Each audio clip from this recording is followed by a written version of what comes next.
Wait, I'm Rachel. start over. 15. I'm 16.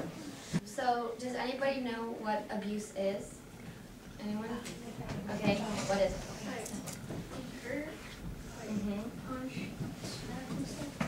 Does anyone know the 3 kinds of abuse? There's 3 kinds. Verbal is one. Yeah. Action abuse. Physical. Child, well, yeah, that's a kind, I guess, but it's like there's physical, mental, and emotional.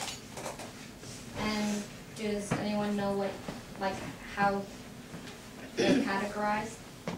Anyone? Starts by like a fight. That's physical. Physical is like using your hands, like fighting. And then emotional is like when they hurt your feelings really bad, like if someone's calling you names. And then mental is like when they mess with your head, you know? You know?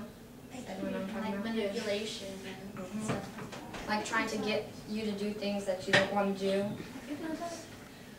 Not really hypnotizing. Like, do you know what manipulation is? That's like when they try to trick you into doing things. So that's like, yeah, just like that. Yeah, like if I wanted to manipulate Rachel into cleaning my room, I could, you know, and she really didn't want to do it, and my room was super dirty, I'd say, hey, you know, Rachel, we're sisters, right? Yeah. And you love me, right? Yeah. So do you want to clean my room? No. If you loved me, you would clean my room.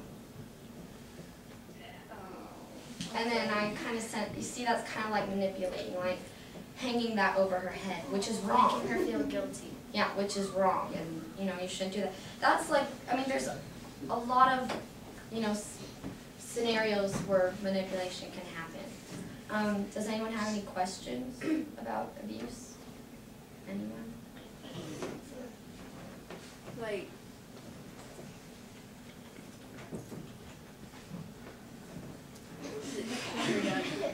It's okay. Do you want us to come back? does it mean overuse? Like you have drugs and then you're overusing, is that? That's drug Well, you abuse. can, yeah, that's drug abuse, not like That's not like child abuse to a abuse. person. Was that story true? Yeah. Yes. Are you serious? Yeah. I was trying on the story. Did you have a question? Yeah, what's it called? Does abuse necessarily have to be like hitting? That's why there's 3 kinds. There's also the emotional and mental, like I said, the manipulation.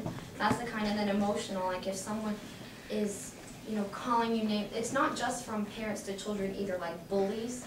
That's a form of abuse too. Like if, you know, there's that bully on the playground that's always calling you names and stuff, or things like that. That's a type of abuse too. It's not just punching or hitting, it's your feelings too. Anybody else? Oh. Is that same true? Sticks and stones hurt, but words don't.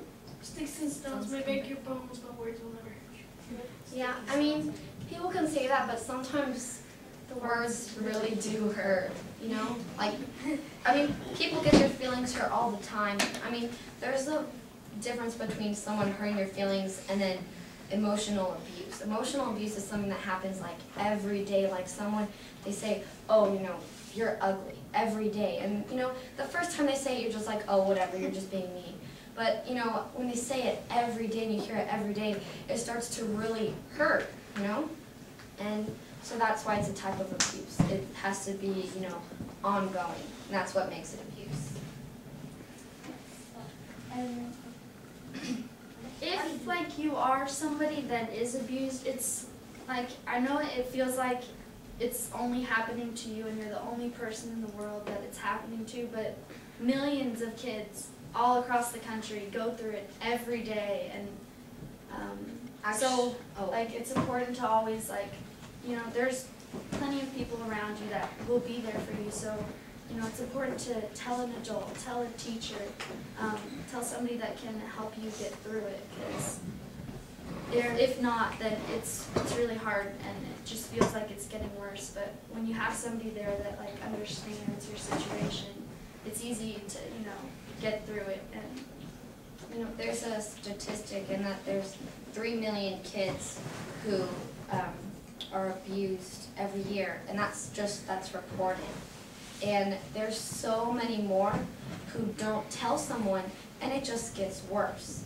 I mean, me and Rachel, we were lucky, you know, we told someone, and now instead of living with our mom, we live with our dad, and you know, we're safe now, and you know, we got out because you can tell anyone.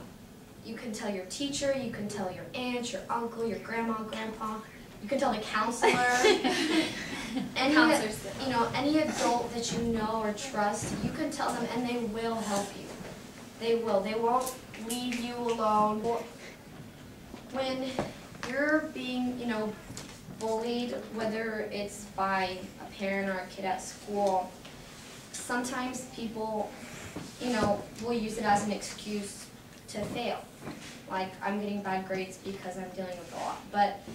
And you know, people, they will understand, but it's more admirable, like people will think it's greater if you use that to make you want to try harder and succeed more. Like, I'm dealing with this, so you know what, I'm going to prove everyone wrong, and I'm going to get straight A's, and you know, I want to go to college, you know, stuff like that.